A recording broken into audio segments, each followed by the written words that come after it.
Nah, di sini kita akan membahas beberapa pokok pembahasan, yaitu yang pertama, bunyi hukum 1 termodinamika, dan yang kedua, rumus hukum 1 termodinamika, yang ketiga, salah satu penerapan hukum 1 termodinamika, yaitu pada termos, dan yang keempat, komponen-komponen termos, yang kelima, prinsip kerja termos, dan yang terakhir, cara perawatan termos.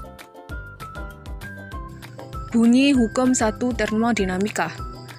Jumlah kalor pada suatu sistem ialah sama dengan perubahan energi di dalam sistem tersebut ditambah dengan usaha yang dilakukan oleh sistem. Energi dalam sistem merupakan jumlah total semua energi molekul yang ada di dalam sistem. Apabila sistem melakukan usaha atau sistem mendapatkan kalor dari lingkungan, maka energi dalam sistem akan naik dan sebaliknya.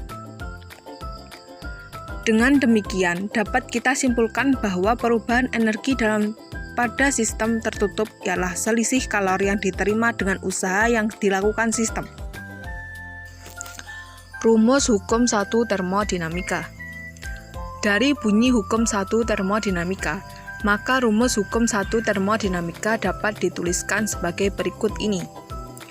Q sama dengan delta U plus W, ataupun delta U sama dengan Q min W. Keterangan, delta U yaitu perubahan energi dalam satuan. Satuannya Joule. Q yaitu kalor yang diterima ataupun dilepas sistem. Satuannya Joule. W yaitu usaha. Satuannya Joule. Dengan catatan, 1. Jika Q bernilai positif berarti sistem menerima kalor. 2. Jika Q bernilai negatif, berarti sistem melepaskan kalor. 3. Jika W bernilai positif, berarti sistem melakukan usaha. 4. Jika W bernilai negatif, berarti sistem menerima usaha. 5. Jika delta U bernilai positif, berarti terjadi penambahan energi dalam sistem. 6. Jika delta U bernilai negatif, berarti terjadi penurunan energi dalam sistem. Salah satu penerapan hukum 1 termodinamika yaitu pada termos. Apa itu termos? Termos merupakan botol kaca yang memiliki fungsi menyimpan air. Termos juga dapat menjaga suhu air panas yang dimasukkan sehingga air panas tersebut tetap panas, karena suhu air tersebut tidak dapat merambat keluar termos. Penemu termos.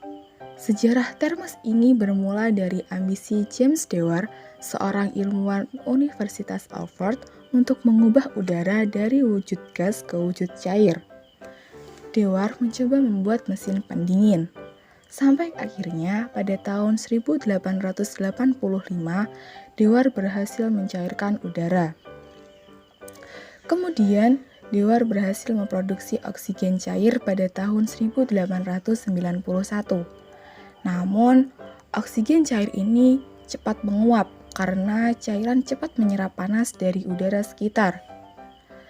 Dewar berpikir bagaimana caranya untuk mempertahankan temperatur cairan sehingga cukup waktu untuk dapat diteliti. Ide itu akhirnya datang juga.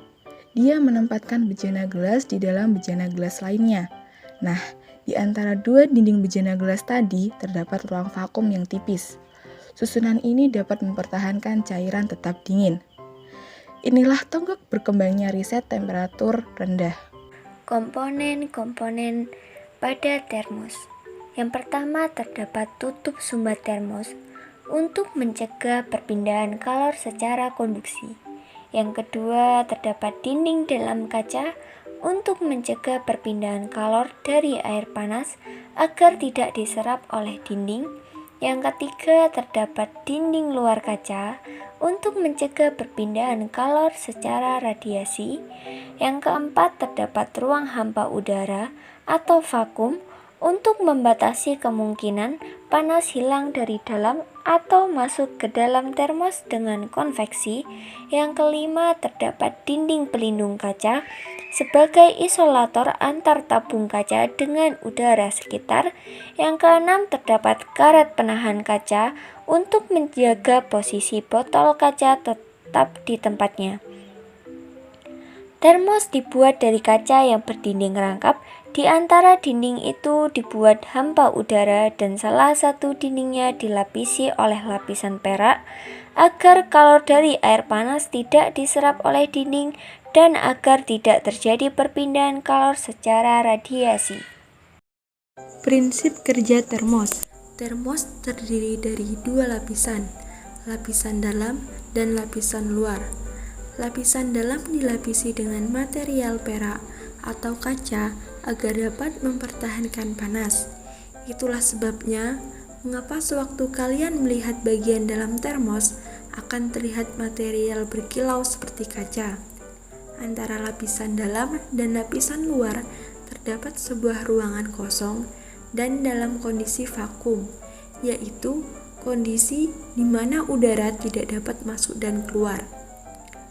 Akibat dari adanya ruangan hampa seperti inilah yang dapat mencegah dan mengurangi perambatan kalor atau suhu panas dari air keluar dinding, sehingga kondisi suhu pada air dapat dipertahankan selama beberapa hari. Dengan kata lain, radiasi panas yang dipancarkan oleh air dapat dicegah. Itulah sebabnya mengapa jika ketika menyentuh dinding termos yang berisi air panas tidak terasa panas. Berbeda jika halnya ketika kalian menyentuh dinding gelas yang berisi air panas akan terasa panas. Di dalam termos terdapat proses adiabatik yang tidak ada kalor yang masuk atau diserap ataupun keluar atau dilepaskan oleh sistem Q sama dengan 0. Dengan demikian, usaha yang dilakukan gas sama dengan perubahan energi dalamnya. W sama dengan delta U, sehingga tidak memungkinkan terjadinya interaksi antara sistem dengan lingkungan, tidak ada perpindahan kalor antara sistem dalam termos dengan lingkungannya. Akibatnya, tidak terjadi pertukaran temperatur, maka dari itu suhu dalam termos akan tetap. Cara perawatan termos. Perawatan termos itu ibarat sama halnya dengan jika kita membiasakan kegunaan gelas setiap harinya. Jika sehari-hari gelas sering dipakai untuk minuman dingin, maka sekalinya digunakan untuk membuat minuman panas akan retak. Nah, termos kan kita gunakan untuk menyimpan air panas, maka sebaiknya jika dicuci atau dibersihkan menggunakan air hangat, agar kaca di dalam termos tidak retak atau lebih parahnya pecah.